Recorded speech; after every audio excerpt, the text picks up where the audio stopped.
Hello दोस्तों, आज हमारा चौथा दिन है ओनम krabi में। और अभी मैं नीचे भागे भागे जा रही हूँ मेरे आर्ट वर्क के लिए कुछ मटेरियल कलेक्ट करने के लिए। थाईलैंड में ना सफाई अलग ही लेवल पर चलती है, इस बात को सब कोई एग्री करेगा। मैं अपना मन बना चुकी हूँ मुझे क्या चाहिए, तो अभी मैं जा रही हूँ ओनम बीच पे, जहाँ पे मुझे एक दो चीज़ें वहाँ से लेनी है और लेके हम लोग आज निकलेंगे बैंकॉक के लिए। इसके लिए हमारे पास अभी 2-3 घंटे का टाइम है, तो मैं चाहती हूँ कि तो एक आखिरी बार ना बीच में नेचर के साथ में 2 पल बिताऊँ। तो मैं भाग के जा रही हूँ वहाँ पर, क्योंकि काफ़ी दूर नहीं है, पास ही है, तो पैदल चल के आप जा सकते हो। वैसे भी थाईलैंड आने से पहले मैंने शर्त ही ये रखी थी, जहाँ पर भी हम रहेंगे बीच तो आसपास ही होना चाहिए, और शर्ट के हिसाब से बीच बिल्कुल वॉकेबल डिस्टेंस पर ही है। मुझे आसपास में कोई सुपरवाइजर जैसा नहीं दिखा, ये स्टाफ ही इतने डेडिकेटेड है ना। और 5 मिनट चलने के बाद हम पहुंच गए हैं ओनम बीच, और इसे प्रिंसेस बे भी कहते हैं। बहुत ही खूबसूरत है, बहुत ज़्यादा। और ये फ्रूट, अगर आपको याद है ना, हम लोग जब 7 आइलैंड टूर पे गए थे तब भी ये फ्रूट हमने देखा था। मैंने फ़र्स्ट टाइम उस टाइम पे ये नोटिस किया था, और जब मसाज के लिए गई थी तब भी इतने सारे रास्ते में पड़ा हुआ था। ये मुझे एक बार ना काट के ज़रूर देखना है कि इसके अंदर क्या है, पर क्या करें, मैं ये काट के देख नहीं सकती हूँ यहाँ पे। मन तो कर रहा था कि एक उठा के मैं इंडिया ही लेके जाऊँ। अच्छा, आप लोग बताना, जो कोस्टल एरियाज़ में रहते हैं ना, ये फ्रूट क्या हमारे वहाँ पर भी मिलता है? हर बार मैं इसको हिला के देखती हूँ, क्या पता इसके अंदर भी नारियल के जैसे पानी हो, लेकिन इसकी आवाज़ तो नहीं आ रही है। मन कर रहा है ना एक ये सब फ्रूट ना मैं चुरा ही लूँ यहाँ से, घर जाके आराम से इसको काट के खोल के देखेंगे इसके अंदर क्या है। लेकिन प्रोटोकॉल कहती है कि यहाँ से मैं कुछ भी सीड नहीं लेके जा सकती हूँ, तो मैंने उसको वहीं पे छोड़ दिया। देखो, एक और भी यहाँ पे पड़ा है, या मैं बहुत टेम्पटेशन बहुत ज़्यादा हाई है अभी। ये उसी फ्रूट का पका हुआ वर्जन है, ये पक चुका है अभी। ये ना वेट में बहुत ही ज़्यादा हल्का है, और ये बहुत ही दुखी मन से मैंने इसको भी छोड़ दिया। क्या करें, है ना, अपना देश तो है नहीं। चलिए अभी आगे मैं देखती हूँ मुझे यहाँ पे क्या मिल सकता है। और ये देखो, ये लॉन्ग टेल बोट्स अभी वेट कर रही है पैसेंजर्स के लिए।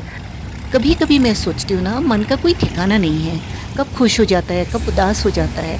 जैसे मैंने लॉन्ग टेल बोट्स को देखा एक बार फिर से, फिर मन में आया आज तो हम लोग जा रहे हैं यहाँ से, क्या पता दोबारा आए ना आए, देखें ना देखें। लेकिन लोग कहते हैं ना हमेशा पॉजिटिव रहना चाहिए, पर मन का क्या, वो तो उदास हो ही जाता है। और इस बात की खुशी भी है, जैसे आज हम लोग जा रहे हैं इतनी अच्छी मेमोरीज़ लेके, कोई और नए लोग आएंगे नए देशों से, और वो लोग भी अपना बहुत ही खूबसूरत लम्हे यहाँ पे बनाएंगे, मेमोरीज़ लेके जाएंगे। ज़िंदगी यही तो है ना। आर्ट के लिए कुछ कलेक्ट करने से पहले मैं इस पल को जीना चाहती हूँ। ये आवाज़, ये जो पैरों तले रेत, नंगे पाँव, और ये हर बार ये नंगे पाँव को छूता हुआ ये पानी, समंदर और धरती माता, नेचर मेरे सामने है, और क्या चाहिए।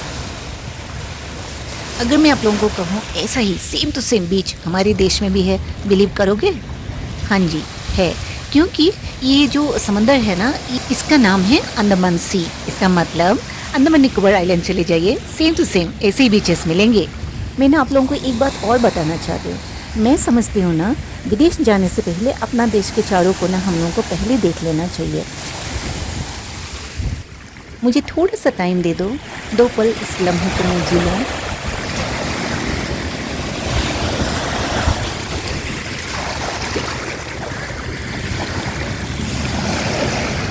ये पैरों तले सरकती रेत, नीला समंदर, उससे भी गहरा नीला आसमान, और पैरों तले धरती माता की गोद, सामने इतनी खूबसूरत नज़ारे, तो इससे और क्या चाहिए। ये स्वर्ग से कम थोड़ी ही है। अब मेरी आंखें जहाँ तक जा रही है, तो क्या पता कितने अरबों ज़िंदगियाँ यहाँ पे पनप रही होगी इस वक्त भी। लोग कहते हैं ना, भाषा के बगैर चेतना नहीं होती, तो मुझे नहीं लगता यहाँ पे जितने जीव हैं उनकी कोई चेतना नहीं है ना। आपको क्या लगता है? मैं प्रकृति में इतना खो गई, मुझे याद ही नहीं रहा कि मेरे हस्बैंड अभी कहाँ होंगे। थोड़ी देर और चल लो प्लीज़। अब पता चला मुझे बीच आसपास ही क्यों चाहिए था, ये करने के लिए। मुझे नेचर में रहना बहुत ज़्यादा पसंद है, बहुत ज़्यादा। और इस मोमेंट को मैं नहीं भूलूँगी। मैं हमेशा बोलती हूँ ना, जो मैन मेड होता है ना, जो लार्जेस्ट बिल्डिंग, टॉलेस्ट बिल्डिंग और कंक्रीट का जो कोई भी डिज़ाइन या पैटर्न बनाते हैं ना, तो उसमें मेरा मन बिल्कुल भी नहीं लगता।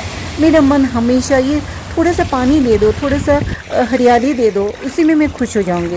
मुझे ज़्यादा कुछ नहीं चाहिए, है ना? बहुत महंगी कोई चीज़ भी नहीं चाहिए। इन छोटी छोटी बातों में मुझे बहुत खुशियाँ मिलती है। मैं अभी से ऐसी नहीं हूँ, मैं पहले से ही ऐसी थी।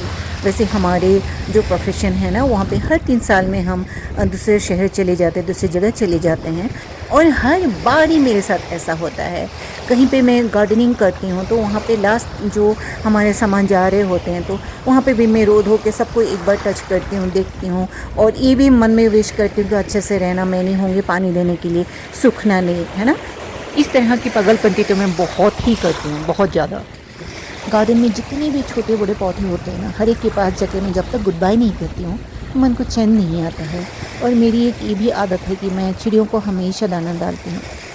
तो एक जगह से जाने से पहले मैं उनके लिए बहुत सारा दाना वहाँ पे छोड़ के आती हूँ, ताकि मेरे जाने अगली कोई फैमिली आने तक उनको खाने की कोई कमी ना हो। तो ये सब पागलपंती मैं करती रहती हूँ। चलिए, आर्ट के लिए कुछ यहाँ से कलेक्ट करते हैं। ये जो देखो, यहाँ पे शेल्स काफ़ी मैंने देखा था, कल परसों भी मैंने देख रखा था। मुझे लगता है थोड़ी सी रेत और कुछ शेल में लेके जाऊँगी, और वहाँ पे कोई एक मोमेंटो बना लूँगी इस थाईलैंड ट्रिप की याद में। अगर इस पल में आप लोग मेरे से पूछो तो I am living my dream life now.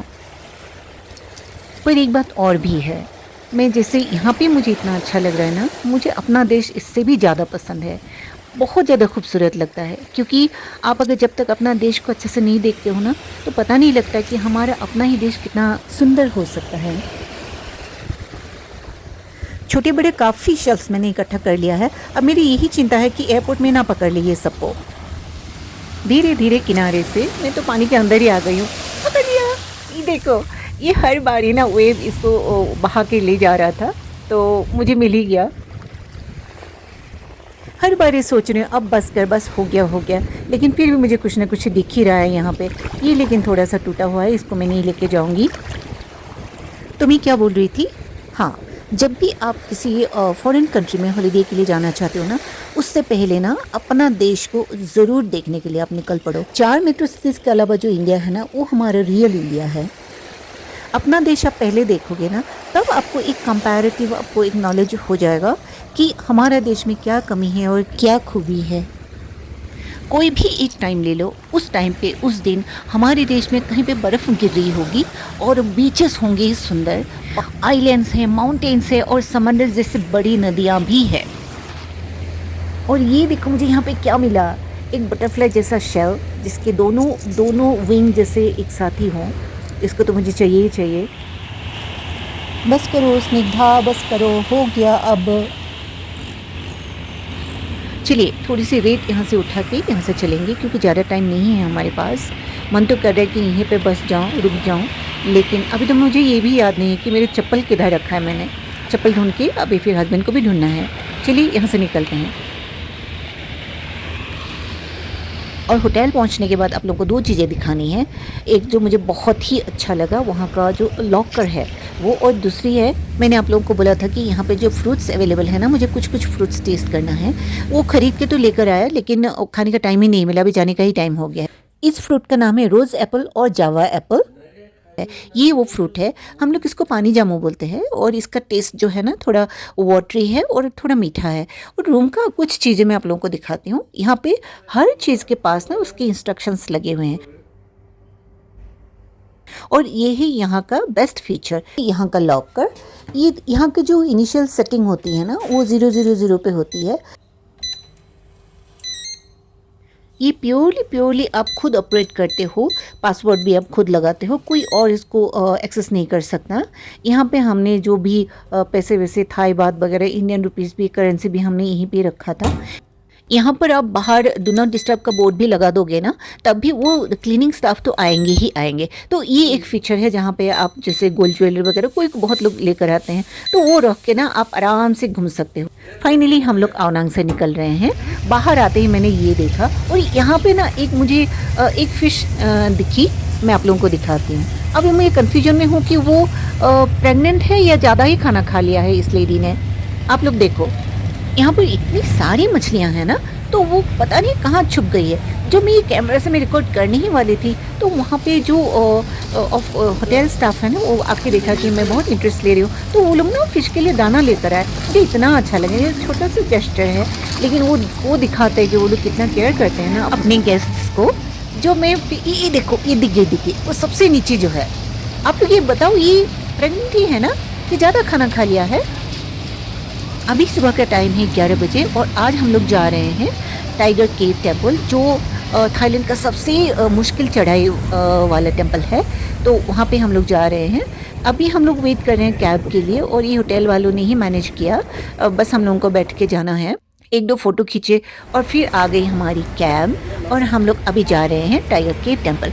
krabi का ये जो टाइगर केव टेम्पल है ना, ये इसकी चढ़ाई बहुत ही डिफ़िकल्ट है, और हमने सुना है ना बहुत लोग आधे से ही वापस आ जाते हैं, क्योंकि इसकी चढ़ाई ना पूरी कर ही नहीं सकते हैं लोग, मतलब इतना टफ है। और 1 साल पहले मैंने अपना लिगामेंट डैमेज कर लिया था, पहाड़ी से फिसल के गिरी और 1 साल लंगड़ा के चली। अभी भी जूतों के अंदर मैंने फुट शेपर जो सिलिकॉन जेल है वो सब पहन के आई हूँ। पता नहीं मैं कर भी पाऊंगी या नहीं। इस टेम्पल तक पहुँचने के लिए हम लोगों को वर्टिकली 1000 फीट चलना होगा, और मेरे पैर का हालत को तो पता ही है। क्या मैं कर पाऊंगी? Stay tuned. बाय बाय आनंद, बहुत मिस करूंगी। पता नहीं मैं हर चीज़ को दिल पे क्यों ले लेती हूँ।